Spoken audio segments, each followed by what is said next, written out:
Greece on the precipice, and now questions about the involvement of U.S. banks and Goldman Sachs in propping Greece up, then betting the country will default on its debt. Fortune's managing editor Andy Serwer here with some strong opinions on this one. And you have a good analogy here. Well, there's a couple sort of basic, fundamental points about human behavior, I think, that come into play here. And let's start with the first one about these credit default swaps in Greece.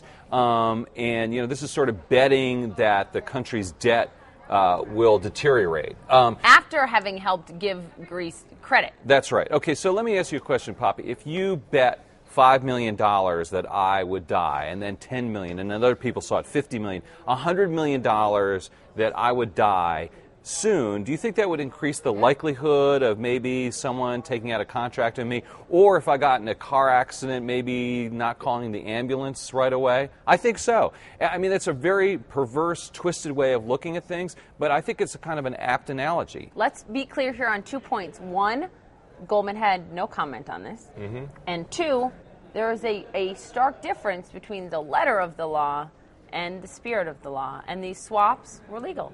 That's right. And besides Goldman, another point we should make, there are other U.S. banks involved as well, J.P. Morgan. Goldman, of course, is the name that everyone just likes to bring up here. Of course, they were involved.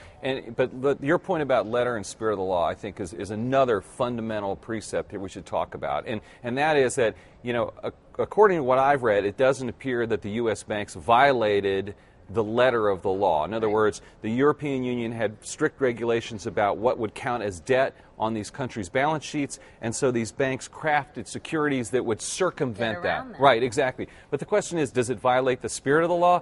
Yes. Yes, it does violate the spirit of the law, because what the law was trying to do was safeguard the economies of these countries. Mm-hmm. And what these banks did not do that. In fact, it did the opposite. And Fed Chairman Ben Bernanke sort of said it mildly, called it counterproductive, said the Fed and the SEC are investigating. But what can they do? If it is legal, how does it show us, Andy, that nothing has changed? Well, every time, that's the problem with regulation generally, is that every time you set a law up, remember these people on Wall Street are some of the smartest people on the planet, they'll look to get around the law somehow, staying within the letter of the law, but to my mind, violating the spirit of the law. And, the British legal system has, concepts whereby you have to not violate the spirit of the law. And I think we need to maybe adopt some of that.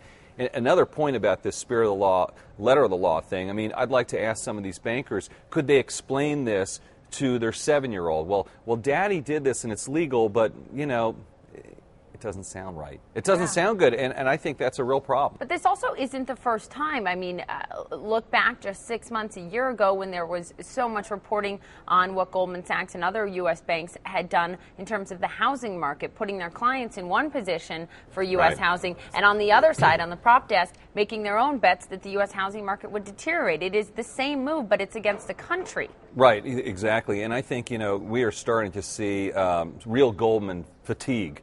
Goldman Sachs fatigue, and people are, I've talked to chief executives just this past week who say, listen, I was there willing to defend Goldman Sachs. They obviously, provide a very useful function in our capital markets. Sure. But, they've sort of had it up to here with this stuff, that every day, every week, every month, there's a sort of a new chapter. Now, obviously, this stuff with Greece took place at the beginning of the last decade, or the beginning of this decade, I should say, around 2000. Mm-hmm. But still, before the firestorm of criticism.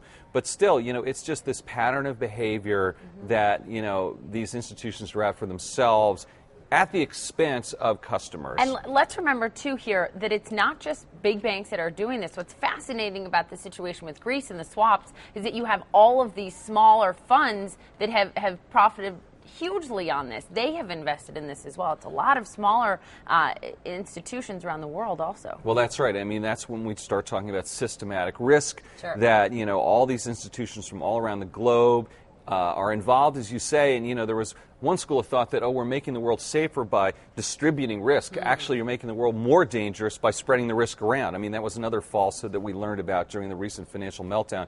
And we're still coming out of the financial meltdown. This is yet another shoe that has dropped, and it's a closet of shoes. I mean, we don't know, to extend the metaphor, unfortunately, perhaps, but we don't know where this is going to end. It's just difficult. It's vexing, and it's very problematic for regulators and politicians to try to solve this. Certainly.